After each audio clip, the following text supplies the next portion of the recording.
یہاں پر جناب سیدہ کا ہم حق پڑھتے ہیں ممبر پر، جسے حق سیدہ کہا جاتا ہے. اس کے لیے میں نے بہت ڈیٹیل میں اس کے اوپر پوری مجالس پڑھ دی ہیں فدق کے عنوان سے. ایک بات ذہن میں رکھیے گا کہ جناب سیدہ کے پاس یہ جو تھا یہ جاگیر فدق تھی، باغ فدق نہیں تھا. یہ لفظ باغ فدق شیعہ لٹریچر کا لفظ نہیں، باغ ویسے بھی عربی کا لفظ ہی نہیں، یہ فارسی کا لفظ. یہ لفظ جان بوجھ کے ڈالا گیا لٹریچر میں تاکہ اس کی اہمیت کو کم کیا جائے. جب باغ ذہن میں آئے گا تو کتنی مالیت ہوگی. چھوٹا سا باغ ہوگا، 11 کھجوریں تھی، 14 کھجوریں تھی، 30 کھجوریں تھی. آئیں ہم آپ کو بتائیں کہ فدق اصل میں کیا تھا. صرف فدق ہی نہیں، جناب سیدہ کے پاس فدق جتنی 7 جگیریں اور بھی تھیں جن کے نام میں ممبر سے بیان کر دیتا ہوں. اواف پہلی جگیر، دلال دوسری جگیر، صافیہ تیسری جگیر، برکہ چوتھی جگیر، حسنہ چھٹی جگیر، ام ابراہیم 7ویں جگیر. 7 جگیریں فدق کے علاوہ جناب سیدہ کے پاس تھی. اب ان جاگیروں کو اس کی قیمت کیا تھی؟ عمر بن عبدالعزیز کے دور میں اس نے کہا کہ میں فدق کی مالیت دیکھنا چاہتا ہوں کہ اس کی سالانہ مالیت کتنی ہے. تو جو اس نے حساب لگایا، جو اہل سنت کی کتابوں میں تاریخ الخلفاء اٹھا کے دیکھ لیں گے، یا اس کے علاوہ ابن عبد البر کو اٹھا کے دیکھ لیں گے، اساکر کو اٹھا کے دیکھ لیں گے، تاریخ دمشقی اٹھا کے دیکھ لیں گے، تاریخ تبری اٹھا کے دیکھ لیں گے، اس میں لکھا ہوا ہے کہ عمر بن عبدالعزیز نے جب اپنے دور میں فدق کی جگیر کی مالیت کا حساب لگانا چاہا تو اسے پتا چلا کہ اس میں سے 40,000 دینار سالانہ آمدن آتی ہے. 40,000 دینار. جب میں 40,000 دینار کہوں گا تو میری قوم کے بچوں کے ذہن میں ہوگا کہ اس وقت جو سکہ رائج الوقت تھا وہ دینار ہوگا. جب میں دینار کہوں گا تو دینار کو آپ نے ذہن میں یہ رکھنا ہے کہ اس دینار سونے کا ہوتا تھا. 4.5 گرام آج کے دور کا. یہ عبد الملک بن مروان نے جو ایک اس سکے کا وزن کیا تھا اور جو اس کے بعد خلافت کے بعد چلتا رہا، اس کے بعد 10 گرام تک بھی آیا، لیکن 4.5 اگر اسی کو آپ ذہن میں رکھیں کہ 4.5 گرام ایک دینار کی قیمت تھی. 4.5 گرام سونا ایک دینار تھا. اور بی بی کے اس ایک جگیر سے آمدن آتی تھی 40,000 دینار. 40,000 دینار کو اگر دیکھا جائے تو 170 کلو سونا ملتا ہے. اس کو اگر آج کی ہم اس حساب سے آج کے ریٹ کے حساب سے دیکھیں تو اس کی جو آمدن تھی وہ $12 ملین تھی سالانہ. ایک باغ. اچھا آپ کے ماحول کے مطابق میں نے کیلکولیشن نکال لی ہے. 9.5 ملین پاؤنڈ پاکستانی روپے کے حساب سے 3.5 ارب روپے. $1 ملین منتھلی تھا. اب آپ فدق کو سمجھیں گے تو پتا چلے گا کہ ہوا کیا تھا. یہ ایک جاگیر سے آتی تھی. اب یہ جاگیر آئی کہاں سے تھی؟ فدق کہتے یہودیوں کے پاس تھا، خیبر کے یہودیوں کے پاس تھا. ذہن میں رکھنا، اس کے اوپر اہل سنت کتابوں کے ریفرنس میرے پاس موجود ہیں کہ فدق یہودی لفظ ہی نہیں ہے.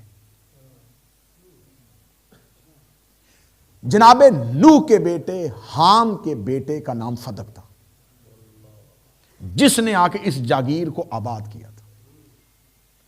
اس کے نام پر اس جاگیر کا نام رکھا گیا فدق. اس کے بعد یہ ہر دور میں نبیوں کی ملکیت رہا.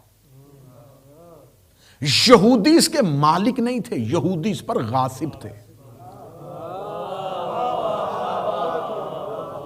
یہودی ملکیتی طور پر فدق میں نہیں آئے تھے، یہ مزارے کے طور پر فدق میں آئے تھے.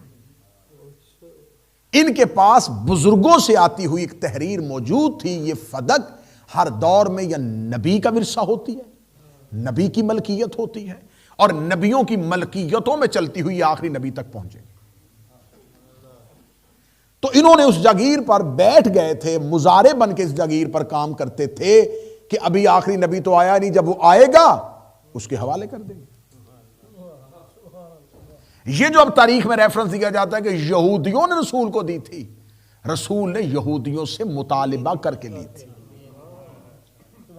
جب خیبر فتح ہوا تو رسالت مآب نے جب انہوں نے کہا کہ یہ جاگیر، تو اس دور کا جو ان کا یہودیوں کا پیشوا تھا اس کا نام شمعون لکھا ہوا ہے، اس نے آ کے رسالت مآب کو وہ صندوق دیا، کہنے لگا جی یہ ہمارے پاس اس صندوق کے اندر وہ تحریر ہے کہ یہ کس کی ملکیت ہے، اس کے اندر جو سند ہے، جو ایک سلسلہ ہے، وہ اس تحریر اس کے اندر ہے، لیکن ہم سے اس کی چابی گم گئی ہے، اس کے اوپر جو تالا لگا ہوا ہے اس کی چابی ہم سے گم گئی ہے۔ رسالت مآب نے جیب سے ہاتھ ڈالا اور چابی کو نکالا اور اس کو کھولا، اور اس کے اندر سے تحریر نکلی۔ وہ تحریر جناب نوح کے بیٹے فدق کے ہاتھ کی لکھی ہوئی تھی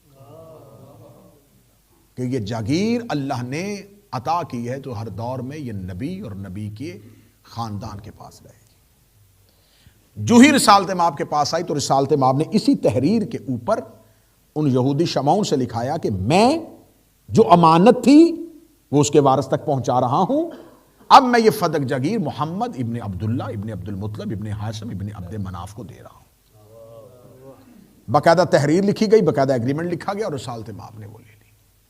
اب یہ نہ مال فے ہے نہ یہ مال غنیمت ہے، اس میں ایسا تو کچھ بھی نہیں ہوا کیونکہ یہ تو نبیوں کی جاگیر تھی نا۔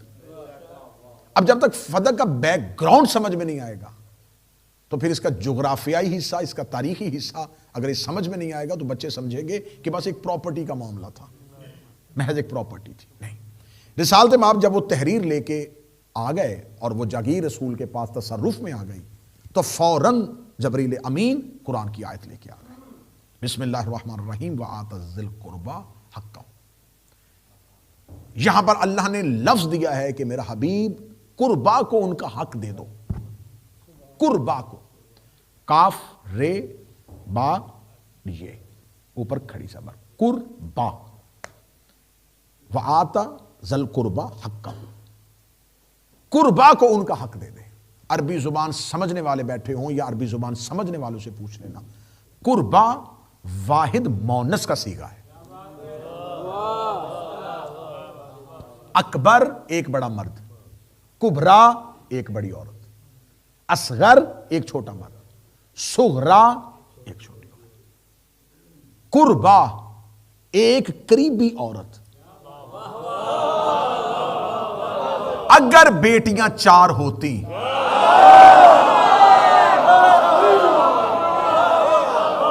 تو کائنات کا سب سے بڑا عادل پروردگار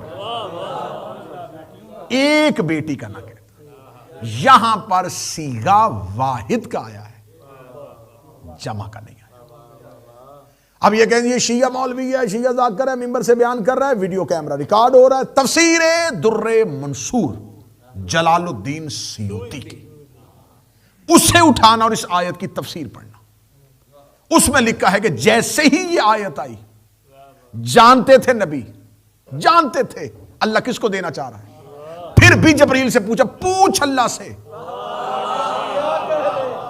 کس قریبی عورت کو دوں،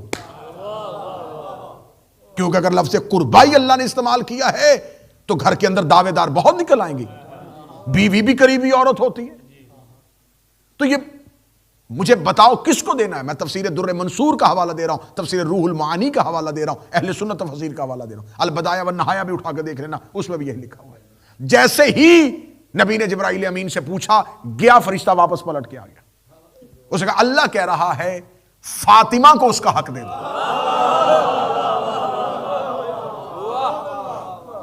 رسول نے اسی تحریر پہ جسے نیچے یہودیوں نے لکھا تھا کہ ہم اب امانتاً دے رہے ہیں جو ہمارے پاس یہاں پر تھی، ہم اس کا تصرف رکھ رہے تھے، ہم یہ امانت اصل مالک کو واپس لوٹا رہے ہیں، اب ہم دے رہے ہیں محمد ابن عبداللہ ابن عبد المطلب ابن ہاشم ابن عبد مناف۔ اب اس سیاہی خشک نہیں ہوئی تھی یا نبی نے نیچے لکھ دیا میں بھی یہ امانت فاطمہ بنت محمد کو دے رہا ہوں۔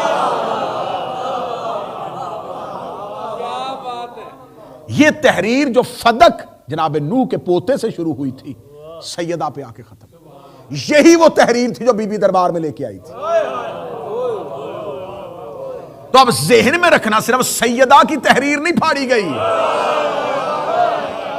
انبیاء کی لکھی ہوئی تحریر پھاڑی گئی۔